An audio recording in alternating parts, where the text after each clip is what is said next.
প্রিয় দর্শক, I have a dream, এই অমর উক্তিটি 1963 সালে মার্টিন লুথার কিং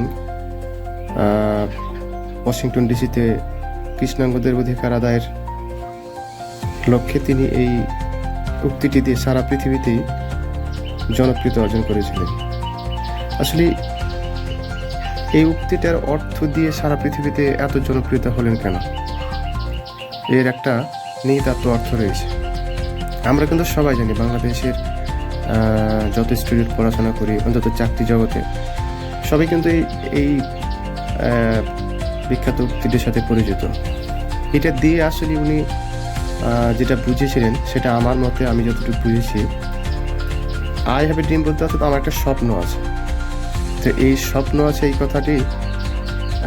এই কথাটি সারা পৃথিবীতে যত মানুষ পৃথিবীতে আছে, প্রত্যেকটা মানুষেরই কিন্তু এই অর্থের ভিতরে সবাই কিন্তু মিল খুঁজে পায়। প্রত্যেকটা মানুষেরই একটা স্বপ্ন আছে।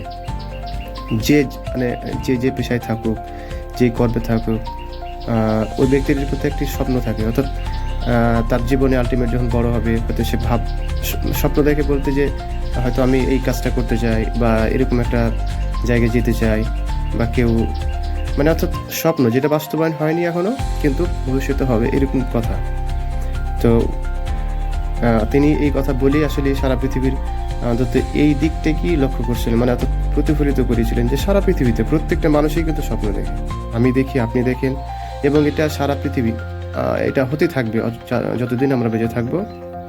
এই স্বপ্ন সবাই দেখতে থাকবে। এই স্বপ্ন কারো বাস্তবায়ন হবে, কারো হয়তো বাস্তবায়ন হবে না, কারো আংশিক বাস্তবায়ন হবে, তবে পুরোপুরি স্বপ্ন কখনো বাস্তবায়ন হয় না। তো আমার একটা স্বপ্ন আছে। আমার যে স্বপ্ন ছিল, সেই স্বপ্ন সামান্য হয়তো পূর্ণ হয়েছে, বাকিগুলো এখনো হয় নাই। তবে যেই স্বপ্নটা এখন আমি সোশ্যাল মিডিয়ার মাধ্যমে আপনাদের সাথে শেয়ার করছি, সেটা হচ্ছে যে বাংলাদেশ থেকে সব ধরনের ধূমপান মুক্ত বাংলাদেশ করার একটা স্বপ্ন আমার আছে। কেন আমি বলছি এই কথা? আমি নিজে এই তিক্ত অভিজ্ঞতার মধ্যে দিয়ে এখন পর্যন্ত এসেছি, এবং এখান থেকে বের হওয়ার পর যা দেখলাম যে এই দ্রব্যটি বা এই অখাদ্যটি আমাদের স্বাস্থ্যের জন্য যেমন ক্ষতিকর, আমাদের অর্থনৈতিকভাবেও ক্ষতি করে। আমরা কিন্তু কিছু বুঝি না, খুবই অল্প অল্প করে অর্থগুলো আমাদের থেকে চলে যায়। আমি নিজে এটাকে ক্যালকুলেশন করে দেখেছি যে প্রায় আমি যদি বলি প্রায় 20 থেকে 22 বছর আগে থেকে এই নেশাটার সাথে জড়িয়েছিলাম। অল্প অল্প করে হলে কিন্তু প্রতিদিনই এটা ভান করা হতো, কিন্তু আজ মোটামুটি 4 থেকে 5 মাস হয়ে গেল। একটা এত লেন্দি একটা সময়ের পরে আমি যদি এটা করতে পারি, আমার মনে হয় এই নেশার সাথে আরও যারা জড়িয়ে আছে, আমার যে ভাইটি জড়িয়ে আছে, যে বন্ধুটি বা যে ছোট ভাইটি, আমি জানি না এটা কতটা বাস্তবায়ন করতে পারবো। তবে এখন থেকে আমার ইচ্ছা এই যে ফেসবুকে আমি আমার ফেসবুকের মাধ্যমে এই আন্দোলনটা সারা দেশে ছড়াতে চাই। এবং আমি যদি আমার জীবন শেষে 10 জন ব্যক্তিকেও, অ্যাটলিস্ট 10 জন, না হলে একজন ব্যক্তিকেও যদি আমি এই নেশামুক্ত করতে পারি, তাহলে ইনশাল্লাহ আমি নিজেকে ধন্য মনে করব। তো আমার এই স্বপ্ন বাস্তবায়নে আপনাদের সহযোগিতা আমার একান্ত কাম্য।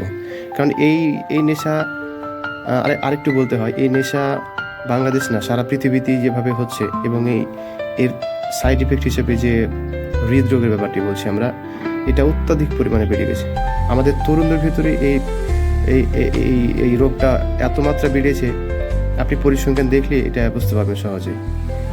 তো প্রিয় ভাই আমার, প্রিয় বন্ধু আমার, আমি কিন্তু সত্যি স্বপ্ন দেখছি। এখন থেকে আমি যতদিন বেঁচে থাকবো, আমি ফেসবুকের মাধ্যমে অন্তত প্রত্যেকের কাছে পৌঁছে দিতে চাই যে এখান থেকে আমরা বের হতে পারি। এটা একটা সামাজিক আন্দোলনের রূপ দেওয়া আমার চূড়ান্ত স্বপ্ন।